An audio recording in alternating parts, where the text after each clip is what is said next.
Good morning, hello, and welcome. It's Thursday, the 18th of November, and this is the that one. It's the it's the breakfast show with David Bell and Nick Looby. The words were not flowing this morning, Nick. It was just like rewind. But good morning and welcome. What a morning. What a great start, man. What a great start. Just to prove that it is live, right? And it's live and unscripted as live, unedited. I will put it down to the man flu cold that I've been suffering with for the last week. It's just making its way and disappearing, but it's still there. It's still playing havoc with my nasal cavity. So saying words just don't seem to flow like they used to. But hopefully, that's going to be a good outtake. We'll use that somewhere in the future. Well, it could be worse, mate. Could be worse. We could be communicating with a global audience of thousands. Oh, hold on. Yeah. Well, not so good. I forgot we're not recording this one, are we? This is a live. This is our Thursday morning live show that we do every Thursday morning at 8 o'clock. The business breakfast show. With myself and Nick Looby. So welcome. Thank you for joining us this morning. We have a great lineup for you. We have two great guests coming on and joining us on the show. We'll be bringing our first guest on in about 8 or 9 minutes' time and finding out more about their business and how they're helping business owners to succeed in business and generally in life as well. But what's been happening, Nick? What's the world of Mr. Looby look like this week? Has it been a busy one? What have you been up to, and what are you up to for the rest of the week as well? Busy, mate. Busy. Lots of bits and pieces going on. You know, some really good, some not so good. Events, October, crazy. It went bonkers. Everyone seemed to be back in action. Yeah, we all want events. And then November, everything was cancelled. Something odd going on out there in the world of events. If you run an events business or you're involved in events, join in the conversation. Let us know how things are going for you, because October looked like it was, gung-ho, here we go. And suddenly November is a different picture. Wonder what the rest of the year will look like. So busy, mate. I've had some interesting emails, right? Recently. Nice emails. Well, it's odd, right? Okay. And lovely audience, let us know if you get this sort of stuff as well. The sort of email saying, "Oh, we can organise a load of 5-star reviews for you." Right? These people don't know me, but in theory, they can get me a load of 5-star reviews. I also read a report saying that they're going to make it illegal for organisations to post fake reviews. Right? Not illegal yet, but I got a new one the other day. Negative SEO services. Do you need your competition, their position on Google, to be lowered? Right? That's a service I've never heard of before. Reduce the impact of your competition online. Negative SEO. What's that? Now, I'm not an SEO expert. Maybe we've got an SEO expert listening to this, and maybe they can put some comments or put something in the chat actually. But is that I don't know if they're actually going to be going to the other company or competition and reducing the impact. I assume what they're doing is they're using that as a way of opening the door. But what they can actually do is actually make yours more impactful and put you above somebody else. I can't see how you could reduce somebody else. Not what they maybe said. You could. Black hat, underhand tactics, that's possible, of course, but you're not going to last very long in business by doing that, I'm sure. I don't know. I'd never heard of negative SEO, but the impression I got from a very brief email, which I of course deleted, was that they would reduce the impact of the competition, not increase your impact, just bad mouth the competition. So if anything bad happens in business, right, you'll just say, "Oh, someone's given me negative SEO. Someone sabotaged my good efforts." Yeah, really so it's a bit like then 5-star reviews. You can pay for these 5-star reviews, which you say are not illegal at the moment, which is kind of mind-boggling, blowing, really. But I suppose you could pay a company to go to your competition to leave negative reviews. Don't leave me 5 stars. Just go and leave them 1 stars. Lots of them as well. And I'll pay you to do that. So it could work the other way. There's a business there. Not very ethical, of course, but there's a business there, isn't there? A dreadful business, yeah. Yeah. Let's talk a little bit more about business in the news. Let's have a look at what's happening in the news. I haven't picked all the papers today because I'll be honest, the front pages are pretty boring this today. There's not been that much interesting news. There's always news, but interesting is the real key thing here. But I did pick out this in the Financial Times. Now, most of you would have seen this yesterday. Amazon to stop taking Visa credit cards as battle intensifies over fees. That's the story I want to kind of pick up on, focus on now, Nick. You said you received an email from Amazon, and I know many others have as well. They've been sharing it on social media channels such as Twitter, Facebook, and LinkedIn as well, saying, I've got this email. Is this genuine? Is this spam? Is this a way of me logging into a fake Amazon site, updating my card details, and then getting, wiped out for every penny I have in my account or on my credit card? But you had this email come through. Did it look genuine to you, Nick? Yeah. Essentially, Amazon are they're going to stop you allowing me or everybody else to use their Visa cards to purchase goods on Amazon from early-ish next year. Next year, not going to take Visa cards anymore. All other cards, no problem, but not Visa cards. Yeah, so 19th of January next year, 2022, Amazon are stopping altogether any Visa payments on their UK Amazon site. Why is the question? Some of you may know the answer, but Visa, due to Brexit, and let's not argue, for or against Brexit, but due to Brexit, rules have been removed where Visa and other card providers, by the way, can actually increase their fees. We are not governed under the European Act for that. So Visa have gone, well, let's raise the fees. And Amazon has said, whoa. No, we're not having that. We're not going to have increased fees to take card payments. And this is basically what the argument's about. So Amazon have said, well, sod you, to put it crudely. We're not using you. We're going to stick with MasterCard, Master and other payment card services such as American Express, etc. So what they're doing to counteract this, they're saying if you are a Prime member, okay, you pay their Prime membership on an annual basis, we'll give you £20, okay, a one-off £20 if you switch and start using MasterCard. If you're another customer and you're not a Prime customer, we're going to give you £10 just to put in your new card details and use your MasterCard. So that's I didn't see that bit.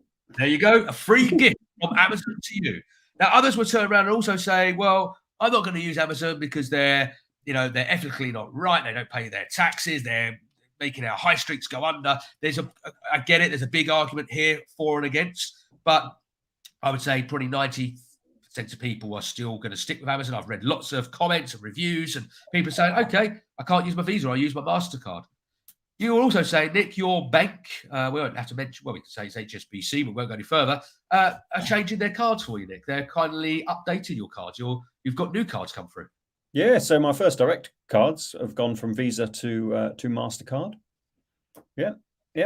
Clearly, there's a battle going on around fees. Now, it's a bit of a pain in the backside, right? Because my company card is still a Visa card, right? So any purchases I'm going to make, and if I'm going to make some of those on Amazon, right, a right pain because I can't use my main company credit card anymore.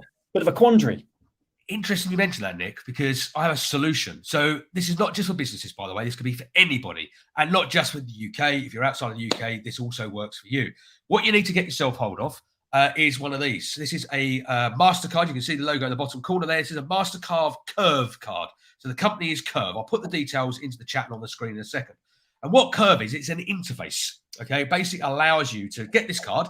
There's no credit checks required. You just sign up on their website. The card, if you want a card, is sent through to you, but you can use it through other services like Apple Pay, etc. And what you do is you go into their app and then you load in all your cards. So your Visa cards, your MasterCards, your personal cards, your business cards.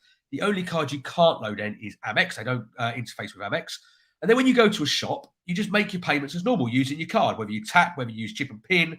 It still has a magnetic strip if you in an old-fashioned place and you swipe. And you can use it online using the card payment details on the back like you would. So it acts as a normal card. But the clever bit is it then goes to the card that you've set as your default in the app. So if you've got your business card in there, it's a business transaction. And you go, I'm going to put it on my business card. It's a Visa, okay, as you mentioned. But you use your MasterCard. It's accepted when MasterCard's accepted, but it charges it to your Visa card.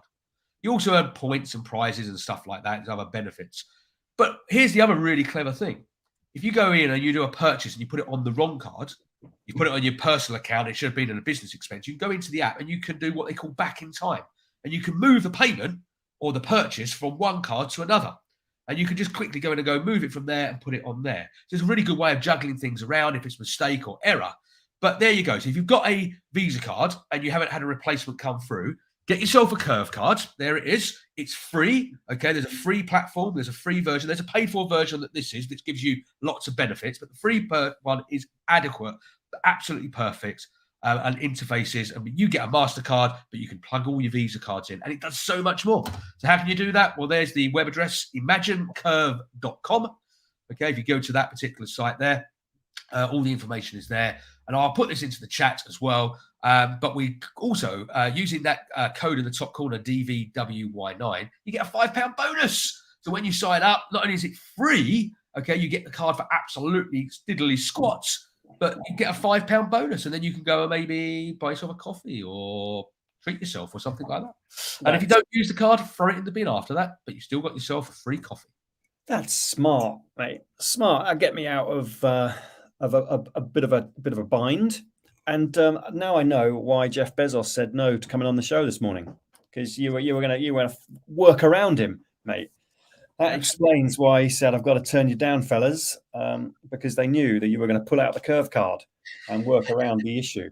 Nice, smart There's stuff. always a workaround, Nick. If there's a will, there is a way, and it's quite often it comes down to being smart, working smart, being smart, and just doing things smart. Before we bring our first guest on, I just want to do a shout out for a friend of the show. Some of you may remember Emma McNally, previous friend of the show, reached out to us this week. Well, we reached out to her actually, and then she came back and said, "Guess what? I've got my new book out, and here it is. I've got a copy of it here. Okay, Leaf. I've got this. My daughter actually, I got it for Christmas for her. It's a children's book, and just want to give a big shout out to Emma. If you're interested in her book, I can't give you a full review, but I'm telling you it's going to be great because the images, the illustrations look absolutely wonderful in there. I haven't read it yet because it's a Christmas present for my daughter, but I'll give it a big thumbs up. I got it off of Amazon. It was $5.99 delivered to my front door. So yeah, if you're interested in that, Be Leaf by Emma McNally, and Emma's a great friend of the show. So I will give a full thumbs up review once we've had a chance to review it. First book you've read in many, many years, no doubt, my friend. Yeah, it's physical book. It's the pictures I'm interested in, Nick. It's the pictures. Yeah, I want to know about it. I want to hear your review. Right? Yeah. Right. Should we go to a quick ad break, Nick? And when we come back, let's find out who our first guest is joining us on the show. Oh yes.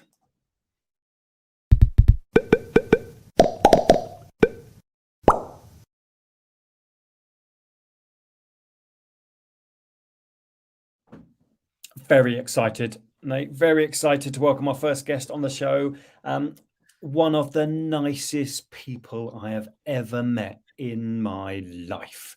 And it fills me with joy that we have an opportunity to have conversations with her on a global scale. So lots to learn, lots to ask, and lots of joy to share. Ladies and gentlemen, please welcome on to the Business Breakfast Show, the lovely, lovely, lovely Kirsti Cox.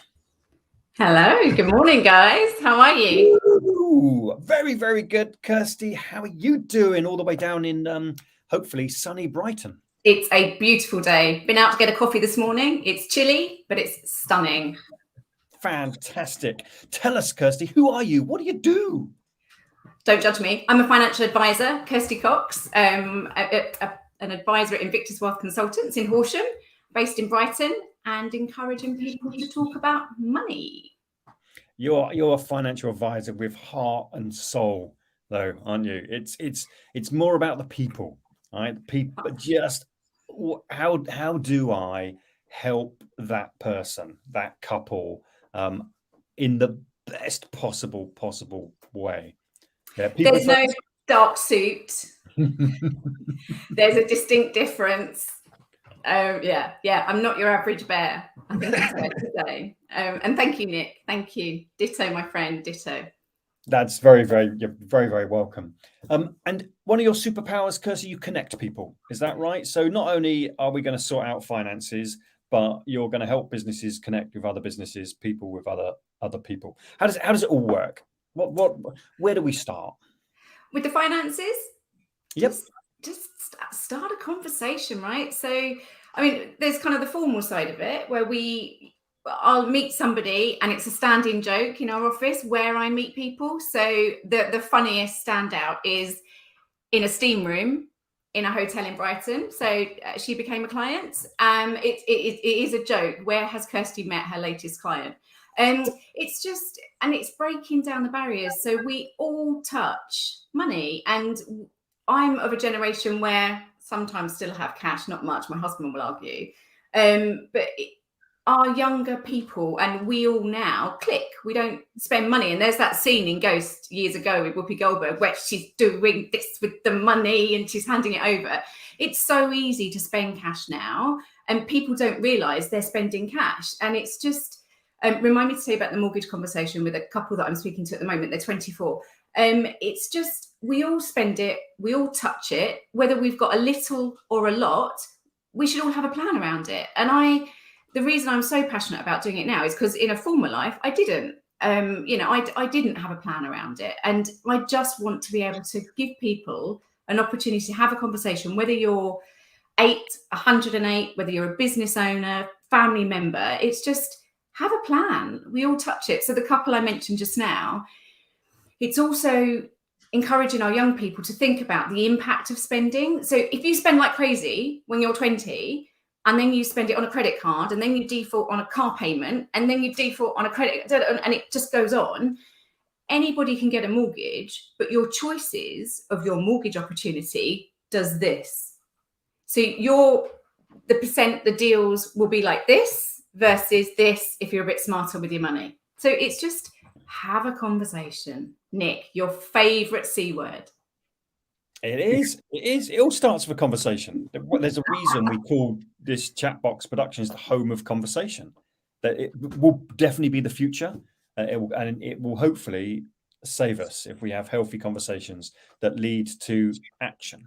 So you're saying it's never too early, right, to have this conversation about money? Absolutely. So my 9-year-old, I drive her crazy, right? So she's pick her up from school. How was your day? Fine. If you don't give me any more, I'm going to talk to you about pensions. Don't talk to me about pensions. I'll try that one with my 4-year-old and see if she will spill what she gets up to at school. Because quite often it's like, you had a good day? Yep. So what did you get up to? This and that. So maybe I'll see that, if that works. Well, I will curse you out. It's pensions. So there's a shocking stat out there that children have formed a view on money at the age of 6.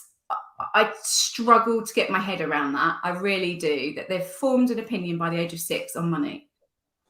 Yeah, that is pretty amazing. And when you talk about cash, we kind of now live in a bit of a cashless society. Well, not all, but quite a lot of us. I was going to say I can't remember the last time I got cash, but I had to yesterday pay the dog groomer for a trim and a shampoo for my personally, mad Springer Spaniel. And to be fair, they did take cards. But I said, I'll get you some cash out. I don't know why. It's just one of those things. But I went to a cash point. It was quite weird pushing them buttons and watching something come out. But I don't ever have cash because everything I do is done on, cards. It's just, simplifies my life, gives me more control, more flexibility, more protection. But you're just summarising calling cash when we're spending money. It's, in terms of whether it's digital currency, electronic currency, or physical paper currency. Yeah. But you're talking about how we can make our money smarter and work better for us. Yeah, and we never go at a conversation about a product. It's always about sit down, have a conversation for half an hour with whoever, look at the current situation, and then say, okay, is this in place? Have you done this? Is this up to date? Did you change this when you changed your mortgage? And it's then coming back with options. So we all know somebody who collects pensions, or we might have collected them ourselves because you change jobs, you get a new pension. It's the law to put that document in the drawer and not open the letter or read the information on that pension letter, because why would you, right? So it's the law to put that in the drawer. And then it's just having a conversation with somebody like me to say, okay, I was chatting to a couple last night. We're looking at, they've got 5, we're looking at 4 of their pensions. So it is just about looking at, okay, so what have I got? What's the short-term plan for me? The medium-term plan? Are there going to be any changes? Have I got a buffer? Is there an emergency fund? If I lose my job or COVID, whatever hits, have I got an emergency fund of 3 months, 6 months that if I don't have a job, I can pay the bills? So it's just building a plan. It's never going at it, shoving a product under somebody's nose. Must have been the pandemic must have been a massive wake-up call for a lot of people, because change of circumstances, change of view, and no doubt a load of people re-evaluating their life goals. Does that mean it's just been ridiculously busy, or has it all been the same kind of panic? I don't really know if I'm going to be able to afford the future.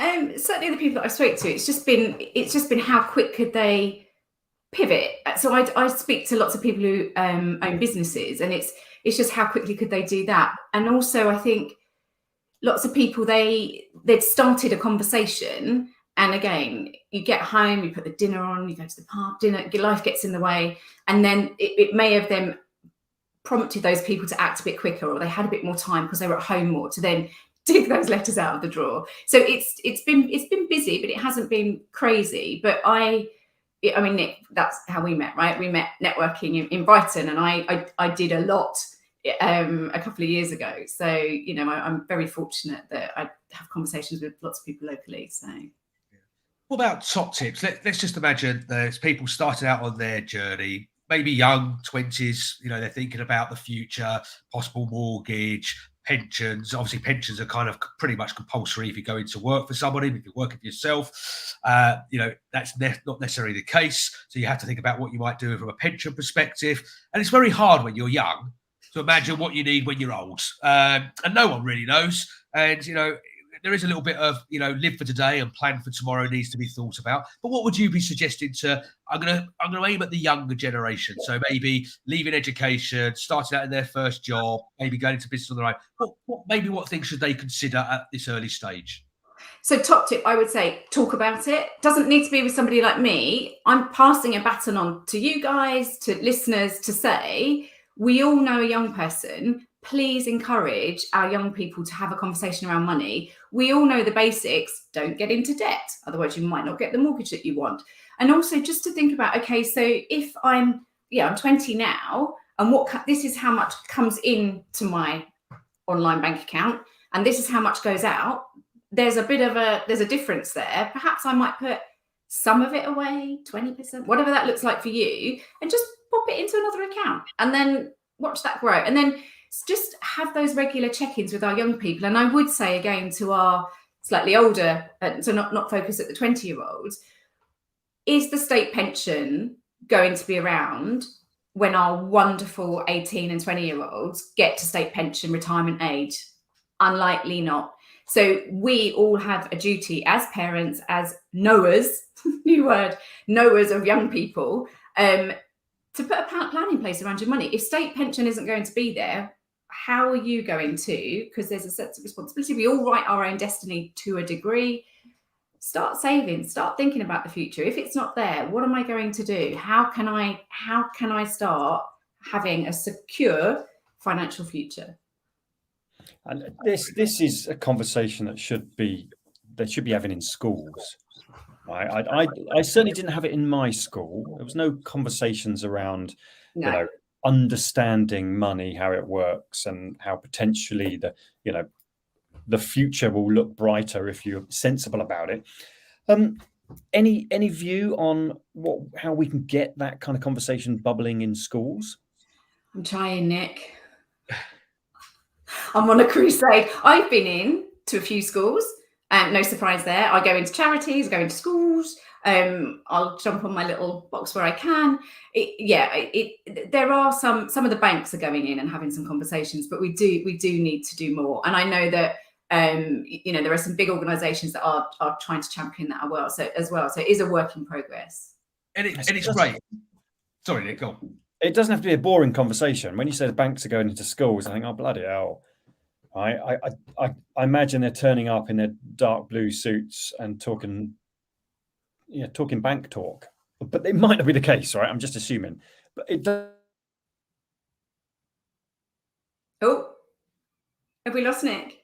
No, I think he might have frozen. Okay, Nick will be back. I'm sure he's frozen out there. So I'm going to ask my question before Nick rudely interrupted me. And now he can't interrupt me because he's not here. I get the whole idea of going into schools, and I absolutely think it's a brilliant thing because I do a lot of it myself from a business perspective, going and talking about if you're thinking about starting a business. But do you think it's also really important that we make sure we're talking about the right things? Because it's very easy to go in there and say, this is what you've got to do.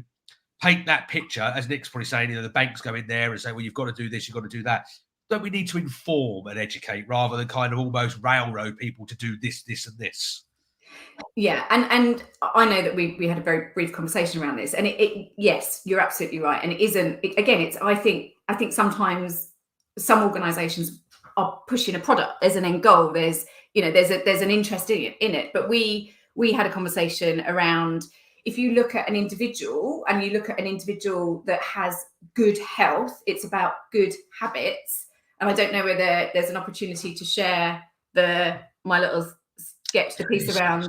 Yes, here we go. You have to kind of duck out the side of the picture so everyone can see it. Talk us through it.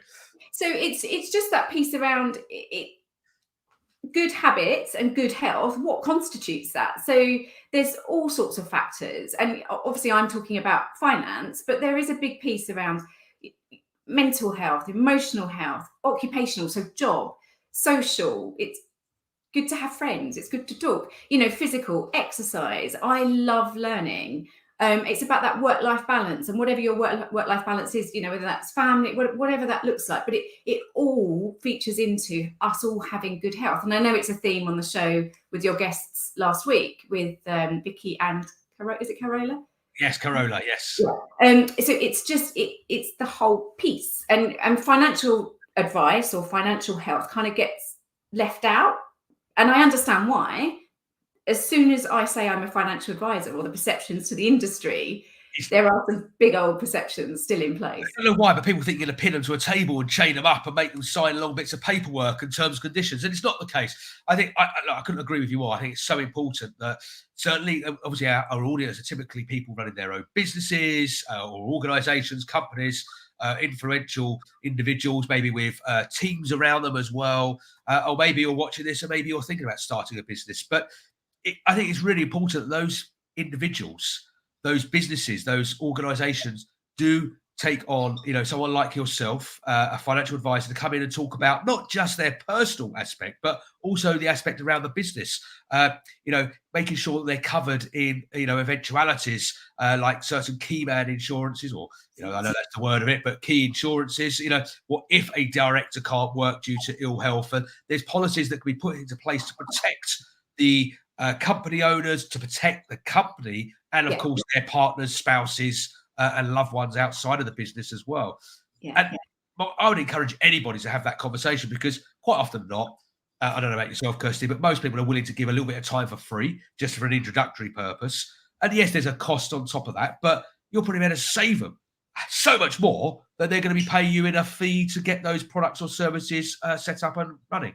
Without question. And there's no fee to have a conversation. There's no fee to have we call it a fact find, but there's no fee to have a conversation with a client. And actually, as you said, you speak to business owners, and often when you go into business or a partnership, or even personally, right, you don't have that conversation around the plan B, the what if we're not together anymore. And it's just saving all of that mess down the line, and just helping people in a timely fashion. But yeah, without question. And it's an audit. And again, that's a very financial word. It's a health check. It's an audit. It's just an opportunity to have a very relaxed, open conversation around, okay, this is my situation, and I'll go in and say, well, my advice and my recommendations based on what you shared with me are this. And it's there's no pressure. This is what I suggest, and life might get in the way, and we might not pick that conversation up for another 6 months, and that's fine. But have a plan. Think about the short, medium, long term.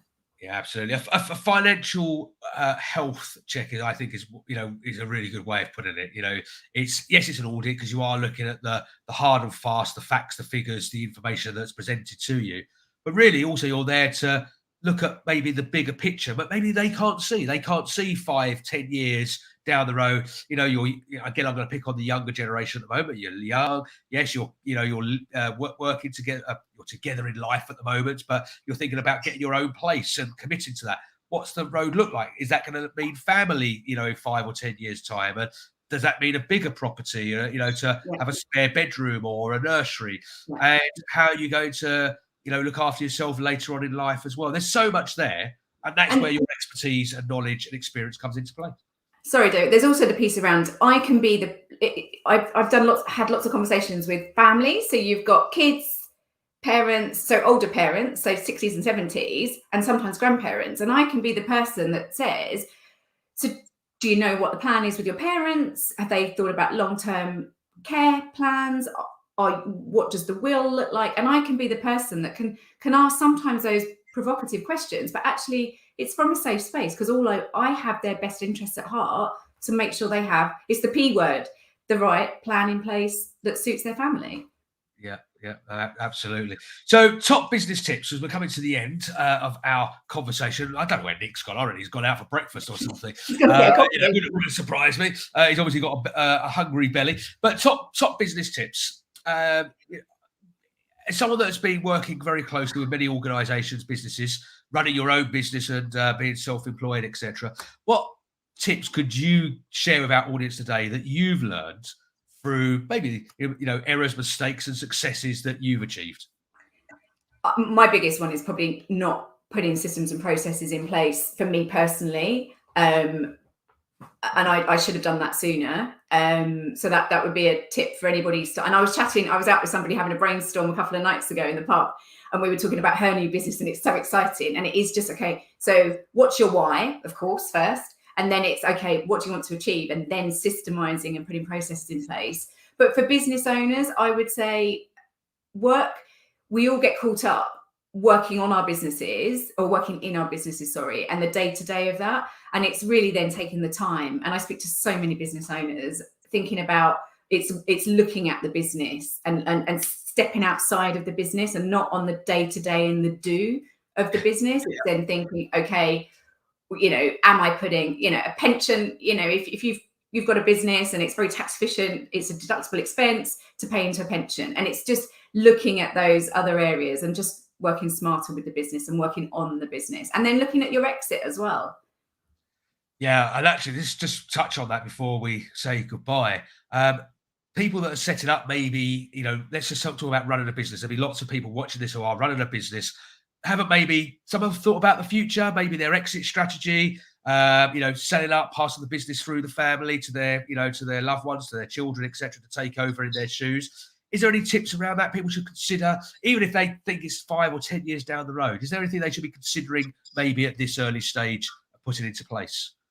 I would say, if that is a consideration, what we've seen in the press in the last couple of weeks. So regulation, we know there's going to be change in anything we do. So there'll be change in regulation. We've seen the whole piece around inflation.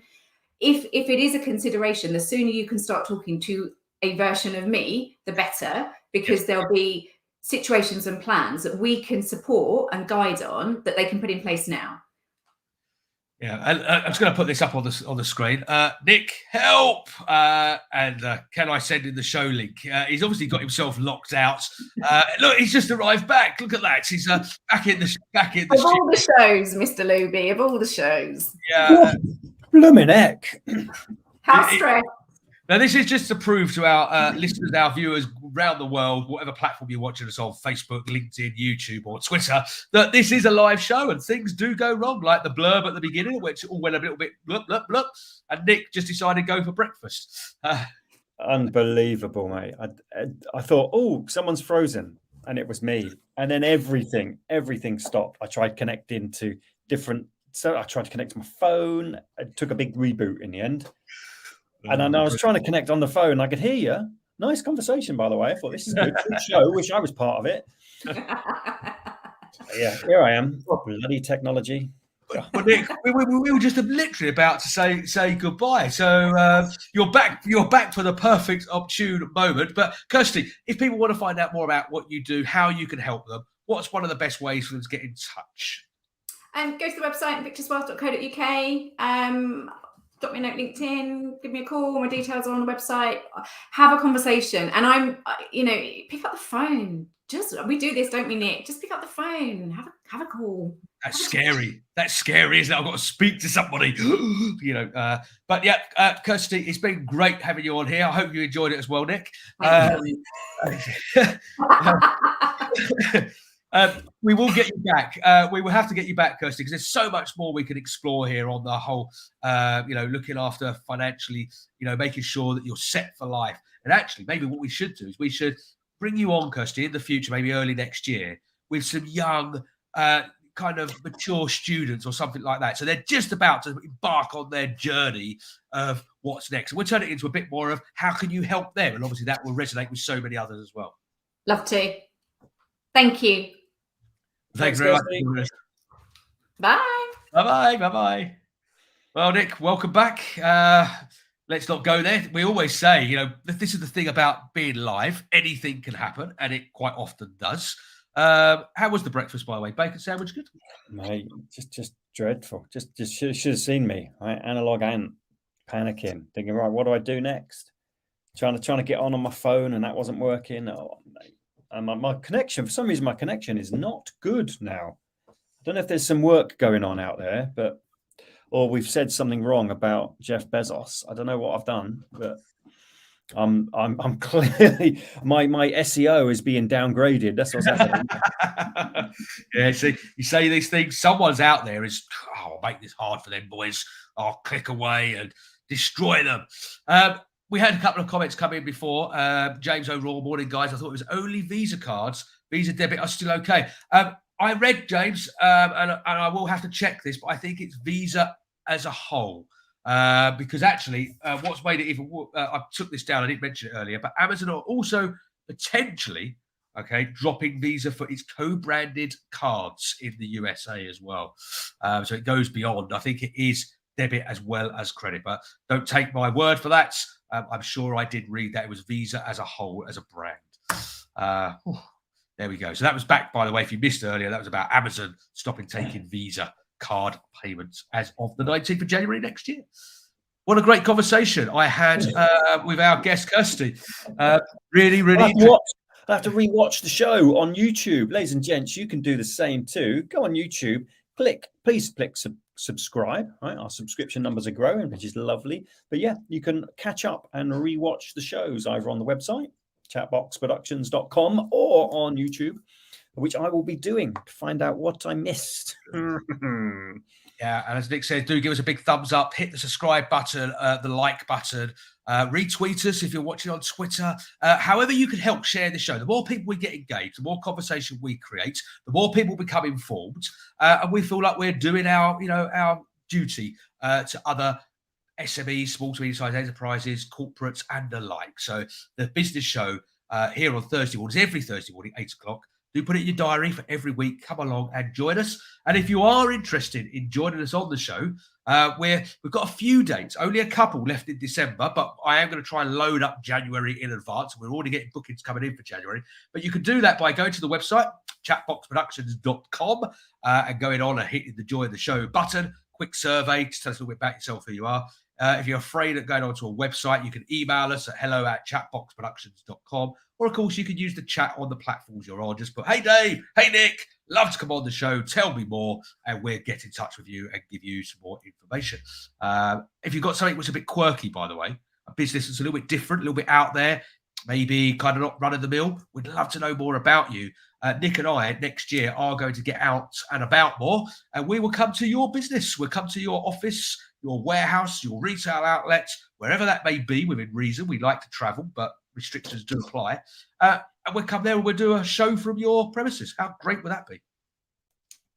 Brilliant, mate. A great way to get better internet connection and probably a free cup of coffee with a bit of luck. Yeah, absolutely. Nick, let's have a quick break. When we come back, you can introduce us to our next guest who's been waiting patiently in the back room. He's been connected throughout the whole time as well, Nick.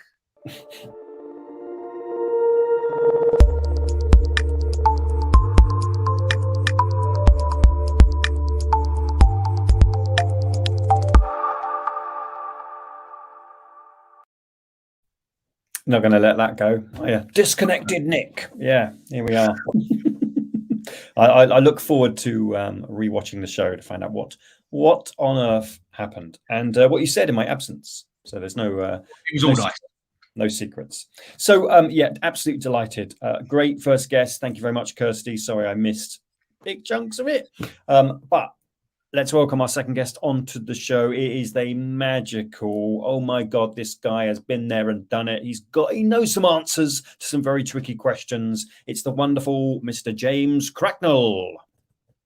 Good morning, James. Welcome to the show. Great to have you here. Let's just, we're going to need to just unmute you. You'll need to hit the mute button on the top of your box and it will hopefully, there we go. Better. That's always it. That's always a good one, isn't it? Yeah, absolutely. But yes, good morning, guys, and thank you very much indeed for having me on the show. Great to have you on here, James. We've known you for quite a while. Both Nick and I, for various different reasons, have interacted with you, had lots of great coffees and conversations with you over the years. And we go back several weeks now, possibly 4 weeks, I think it might be, 3 or 4 weeks, where we caught up at the Novo Business Awards. Indeed. And we hadn't seen each other for certainly a couple of years due to the pandemic and stuff like that. And we just, conversation flowed. It was like, James, we need to get you on the show. And here you are. So welcome to the show. But just to update our audience, tell us a little bit more about James, the Weave, and what it is that you get up to in your spare time as well. Yeah, I'd love to. I mean, it's been great. And as you say, we've known each other now for a number of years. And I always hark back to my first sort of kind of foray into meeting with you at Grinstead Green Cafe or whatever for a cup of coffee and a chat, and you were in your very kind reach out at that particular time, which is a turbulent moment in my life where I'd left a 28-year career after redundancy and I was setting out on a new course in business. So it was great to have somebody like you almost put your arm around me and just welcome me into the business community. So I'll always say thank you for that one. What we are and what we're doing with the Weave is we're very much involved in the field of entrepreneurial education. So we work at the University of Essex, but we also work through the Colchester Business Enterprise Agency. We deliver a lot of different educational programs, and we work with students and we help the spin out businesses and develop them. And we work on putting together programs, challenge-based programs. But we're focused very much because of that connection between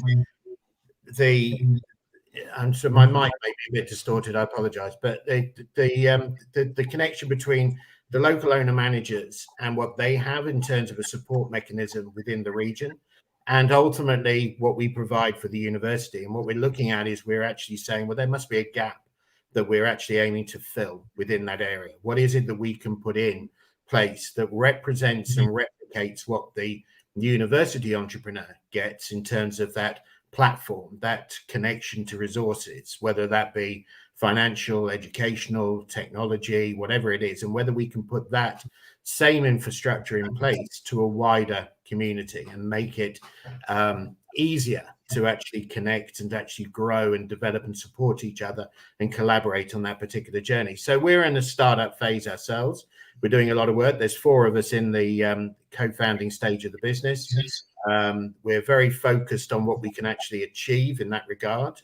So we're working to deliver various programs. We're working along with Essex County Council as well to deliver accelerator programs through Colchester Business Enterprise Agency. So we've got 5 of those planned and delivered. And the idea with that is that we help businesses explore the language of their business to actually create a much deeper connection between themselves and the business, so that strengthens their pitch, that strengthens their connection and their innate understanding of what they're doing within their business, and looking forward, if you like, for maybe avenues of funding, maybe avenues of opportunity, and sort of kind of a way of bringing all of what they do in terms of their purpose. It was really interesting what Kirsti was saying about bringing the why to what they're about, and that's something again which we really elevate in our conversations with people, is to actually go deep inside themselves to figure out what it is that they're facing within their challenges, and actually make that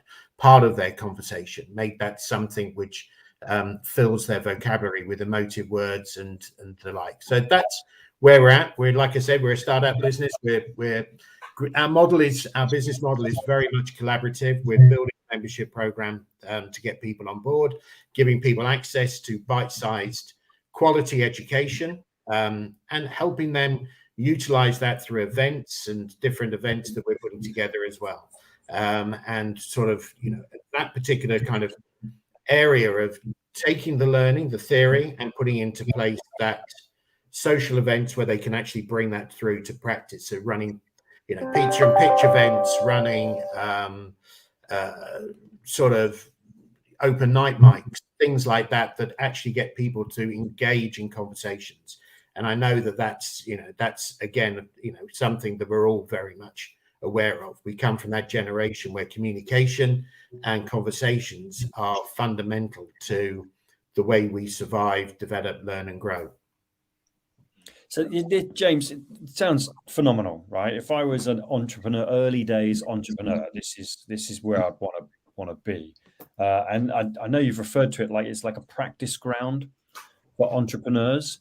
And so, I when I first got into business, I was a bit older, right? I had no idea what I was doing when I left university. I did various different jobs, floundering.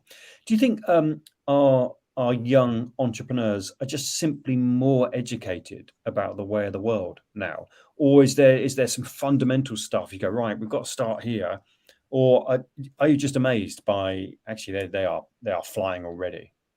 I think it's definitely a mix of all of that. I mean, I've had conversations, like I had a conversation yesterday with a young student who really didn't know where she was in terms of her course, in terms of the academics, in terms of what she wanted to do in life.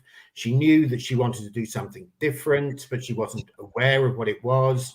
So we had to go through a kind of a process of saying, well, look, you're second year student, you're perhaps doing a course which you don't feel is ticking every box that you felt that it should have done at the start, but you don't want to stop, because that's giving away that work that you're doing. But you've got to reimagine that piece of learning as an exploration, an opportunity to think about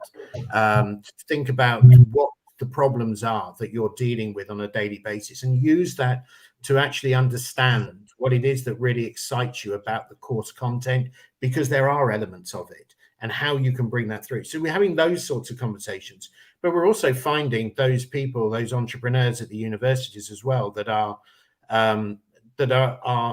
really focused on some things. And I think that the message, again, I often say to a lot of people, because I work again through the enterprise agency in supporting businesses and supporting and developing, those entrepreneurs that are not on campus and doing all of that, is to actually say to them the importance of those social and ecological drivers, right, may not feature in what you're doing today in your mindset, but the next generation, it's paramount to what they're doing.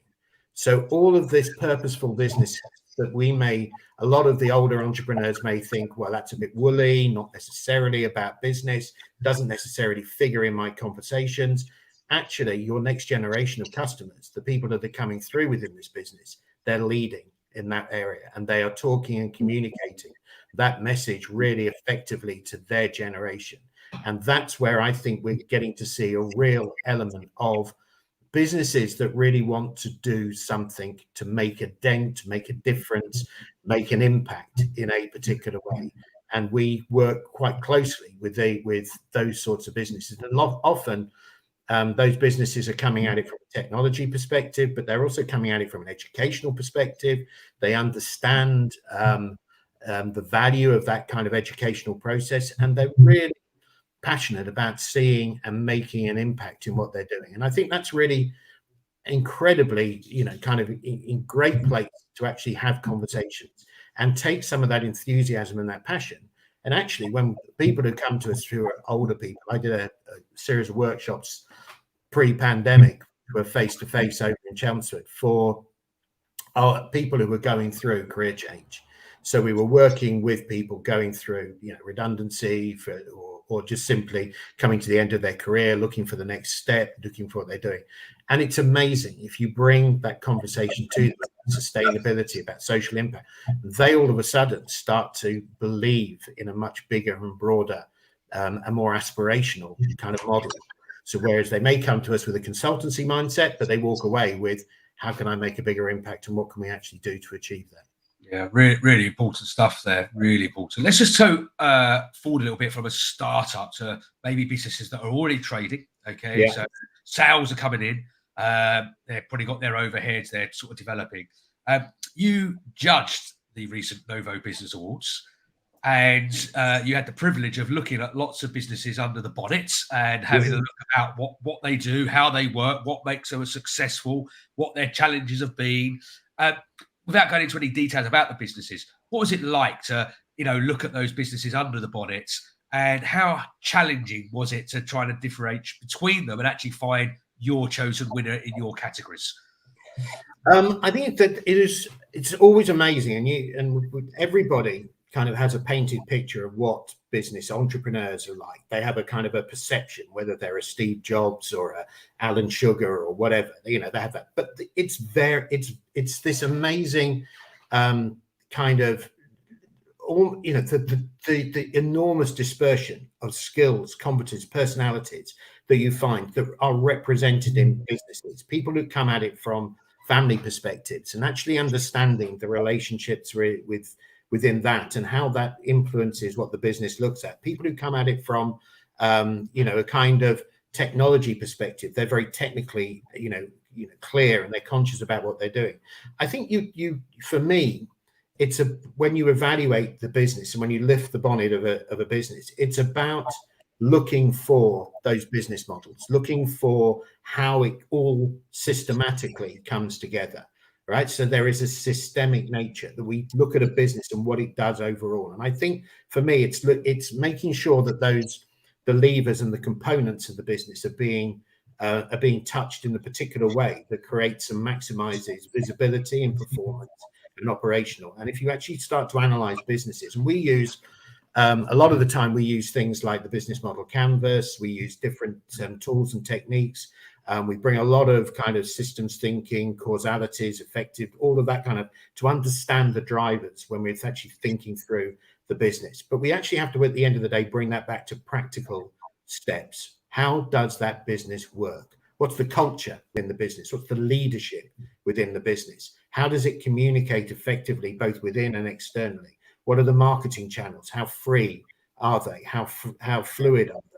I mean, no end of times I come across businesses that say, "Oh, we're a social media, business," and you look at their channels and they're kind of like dormant, and you're thinking, how can you go to people and say you're a social media business or it's a digital marketing agency when your channels are themselves kind of languishing behind? You've got to reflect what you are within all of that within the business. Is that a bit of a painter and decorator attitude, though? The analogy being that you're working with other companies, you're focusing on them, making sure their social media is great, but you're not doing what you should be doing, what you preach on your own turf, really, because you haven't got the time. I'm not suggesting that is the case, but quite often we're all good at being able to work with our clients and help them, but we don't probably do our own stuff too well. And I agree. I totally agree. And as somebody that spends a lot of time advising people, I often listen to my own advice when I'm giving it and thinking, God, if only I could do that, or if I did this or whatever. But you're right. It's that kind of painter and decorator mindset of, I've been to some, I've got a guy over the road who's a plumber, and he's got piping outside his house, and he's always constantly looking at me, scratching his head and thinking, should I be doing this or whatever? So that it is that mindset. But I do think there are steps. I apologize, I've got noisy dogs as well around. It's one of the joys of working at home as well. But you've got that kind of sort of stuff going on in the background that you always feel that you're very focused on helping people to explore and understand their own businesses. And I do think that when we worked on those Novo Awards and when we looked at the businesses, that was the evaluation criteria for me, was effectively that we're talking about innovation within that space. And innovation is such a wonderful subject, and it gets blased around and blown around. The word gets used as a sort of kind of a marketing mantra. We're an innovative company, we're doing that. But actually innovation is change and is entrepreneurship in a lot of ways. And being innovative is a state of mind. And actually, if you've got that in your business, the culture to be open, and you've got that entrepreneurial antennae sitting on your head, and you're figuring out all the time, looking for the next opportunity, looking for the gap, having those really meaningful conversations with people, and always thinking about, my favorite word in the English language, serendipity, right? It's just conversations and stones that lay there to be lifted and looked under. And I think that that's just a great way of building out that kind of mindset. And I always encourage entrepreneurs, whether they're student entrepreneurs or established business people, don't ever miss out on having a conversation. Don't ever miss out on the chance to listen to other people and their journeys and their stuff, because it is amazing what it actually does in terms of opening doors and giving you a fresh insight and a fresh perspective on your business. I totally agree. It's inspiring stuff, James, because it sounds, on the one hand, it sounds massively complex. There's a lot to be thought about. I'm trying to launch a business. I'm not even thinking for a second about the systems and the drivers behind it. But as Kirsti has put in the chat, a lot of it hinges around values and around culture, and that opportunity to have a healthy conversation. We had Katie Glover, who you know, right? Sixth form student with a CYPA education, working with neurodivergent students, right? Really knows her stuff. Amazing kind of business model, doing great stuff. So hungry to learn. Yeah. Always. She was so humble, right? Award-winning entrepreneur. Yeah. So humble. Yeah. What can I learn? What can I learn from this conversation? And it's exactly right. And it resonates with me hugely. Right. Look, can we have a conversation? Where can we share, best knowledge, best practice, and you know it, right? Because you in your bio on LinkedIn, born in the 60s, lived in the 70s, reborn every decade since, my friend, right? So you're not standing still. You're clearly having conversations that open up new doors. Yeah, I am, and again, that's positioning yourself, isn't it, in the middle of the heart of where you want those conversations to happen. And I learned, I had a long career up in London in finance, and I learned, and I outlived a lot of people up there. So I lasted 28 years, and there were a lot of people I saw burn out and go disappear and do lots of different things. And kind of upon reflection, I was never the smartest cookie in the pot. I was never the strongest in any particular field. But I think the one thing that kept me alive was the ability just to be able to stand in the middle of a crowd of people and have conversations. And that wasn't necessarily with the most dynamic person. I've always looked at the peripheral, the outside, because if you bring people in and you actually have those conversations, you establish trust and you develop those. You develop a kind of a more meaningful exchange. So when I look back at my 28 years of work up there, the thing that kept me alive were those conversations and positioning yourself and building and deepening those relationships and the networks that you actually had around you to be able to do that. And also being aware that that you don't have all the answers, and that actually it's smarter to employ people who are smarter than you and actually work with them and really learn from them in that mindset as well. And they look at you and for guidance and assurity and leadership and development in that regard, and the freedom and autonomy to work when you're building teams and you're working with them to do that. But actually the kind of the clear messages is that they bring a lot of technical skills. They bring a lot of smart stuff to the conversation. And we've got to let ego dissipate. We can't allow ego to get in the way and block what we're doing. We've got to let ego go. We've got to allow ourselves to be open sponges and learn from everybody around us and have those conversations. So that's why I love being up at the university. That's why I love the innovation center up there as well.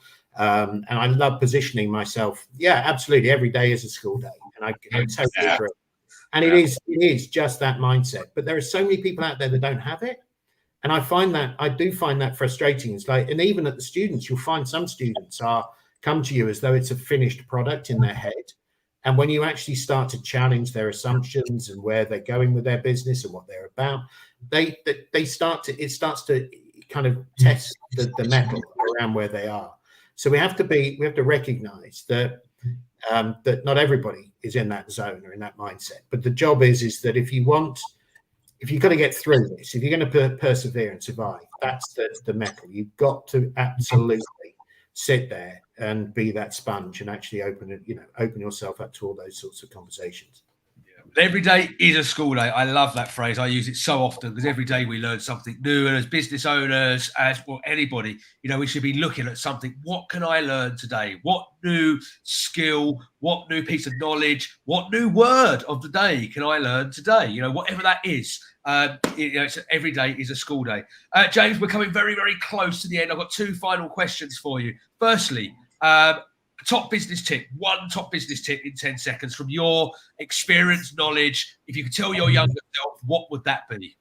10 seconds. Wow. 10 seconds. Okay. Well, obviously we've covered never stop learning, which is obviously one of the primary skills, but I think it's practicing with others, right? You're literally focusing upon the language that you have within you to actually motivate and empower people. So that is a skill in its own right, your vocabulary. Grow it, learn it, use it emotively, because that's really, at the end of the day, why people buy. We buy from each other emotively at an emotional level. So let's learn to communicate more powerfully, and let's get those conversations going. Brilliant. And finally, if people want to find out more about James and The Weave, how can they get in touch? I've got your website there, which hopefully helps. Yes, that's one thing. That's great. Thank you very much indeed. But LinkedIn is always a great place as well. So reach out to me on LinkedIn, connect to me on LinkedIn. I'm very happy to talk to you, have conversations with that. I'm not a what I call a social media kind of tart. I don't go around literally connecting with everybody, but I do have those conversations. And again, I use LinkedIn as a very powerful tool in that regard. So thank you again, once again, guys. And hopefully we'll catch up again soon, face to face, and extend these conversations even more. So thank you. Have that coffee and conversation, because that is never ever lost. Once again, thank you to James Cracknell from The Weave joining us today on the Business Breakfast Show. Thank you, James. Thanks, David. Thanks, Nick. Take care, guys. There we go, Nick. We're coming very close. Well, to be honest, we are overly close because we've just run over by about a minute and a half. But what a great show. What could go wrong does go wrong. I lost all the words at the beginning of the show and things just did not want to come out in conversation. And Nick just disappeared altogether. But the 2 great guests did a sterling job, shared their knowledge, shared their experience, their skills, and great to have them on the show. Superb, mate. Superb. I definitely gonna have to rewatch because I've missed some gems, no doubt. It's superb.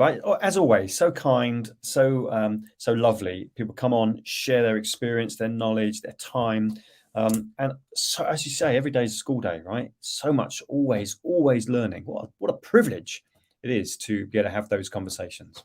Yeah, no, absolutely. Well, there we go. That is the breakfast show done for this week, or should I say the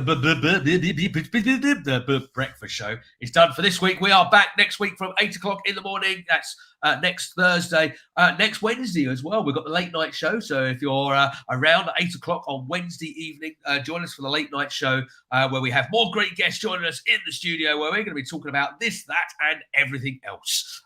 So from me, David Bell. And me, Nick Looby. See you soon and stay safe.